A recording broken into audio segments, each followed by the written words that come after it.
You know, if you're on the media beat, it used to be that every few weeks somebody in the business would say something pretty outrageous, there'd be an uproar, and you'd cover it and then go back to writing about the beat.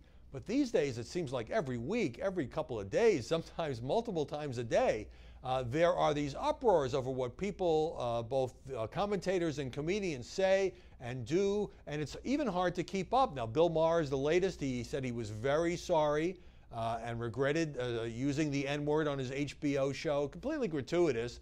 He wasn't pointing the finger at anyone. He was making a joke about himself.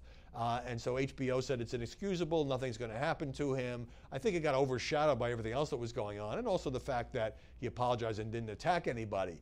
Now, Kathy Griffin, you know what happened there, except that the bizarre thing was that after she held up that bloody Trump mask and CNN dropped her, and she even lost one of her sponsors, Squatty Potty. You know when your career's going in the toilet when you lost Squatty Potty. She held this tearful news conference and attacked Trump and his family for something that she had done. I mean, here she is picturing the President of the United States with a severed head, and said he was ruining her life and ruining her career. And, you know, I think she just needs to take a long vacation, and then maybe she can edge back into the public eye. Maybe, I don't know. But now it's gone beyond comedians like Stephen Colbert, who got away with that crude sex joke about Trump and Putin. CNN host Reza Aslan, you know, tweeting after the London terror attack that Donald Trump was a piece of blank, excrement, didn't use that word, an embarrassment to humanity, a stain on the presidency. This guy has a CNN show. And he gave the most half-hearted apology I think I've ever seen. He was sorry for the profanity, but not for saying any of those other things. And CNN said, well, such discourse is never appropriate, but didn't really even criticize him, nor take any action against him, and used the dodge that he's not an employee. Well, by the way, Kathy Griffin, who you fired, is not an employee either. She only appeared on December 31st. And we've had a whole spate of these. MSNBC anchor Thomas Roberts, again after the London attack, asking the question on the air whether President Trump is trying to provoke a domestic terror incident to bolster his position politically. That would seem to suggest that the president wants people to be killed, wants Americans to be killed, so he can score political points.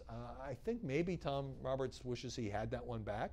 And it happens on all sides. On Fox and Friends, this columnist from the Daily Mail, Katie Hopkins, went on the air and said that, you know, in Britain, thousands of Muslims should just be rounded up, put in internment camps. She wasn't challenged. Later in the show, the host came on and said that both they and Fox News Channel finds that to be reprehensible. So we seem to be in an era now where, you know, everything from bloody images to crude jokes to really kind of extreme rhetoric, often aimed at the president, is happening all the time. Now, obviously, President Trump should be covered aggressively.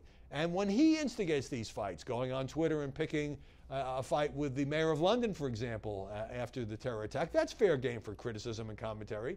Same thing when he seemed to undercut his own Justice Department in saying on the travel ban and saying he didn't like this appeal, this version of it. And that caused a big stir at the White House briefing. But more and more, it seems that not only do many of these commentators and comics not pay a penalty for using, you know, obscene language and all of that against Trump, they actually get rewarded. I mean, Colbert's ratings have gone up. And I just think we need to call this stuff out. But, you know, the more and more it happens, the more and more, in a way, it's becoming normalized. And when networks take no action or not even issue a strong statement or have any discipline against people who say outrageous things on the air, just because the target is a president who these networks, many of them, don't seem particularly to like, I think they foster this atmosphere, and that, in my view, is a shame.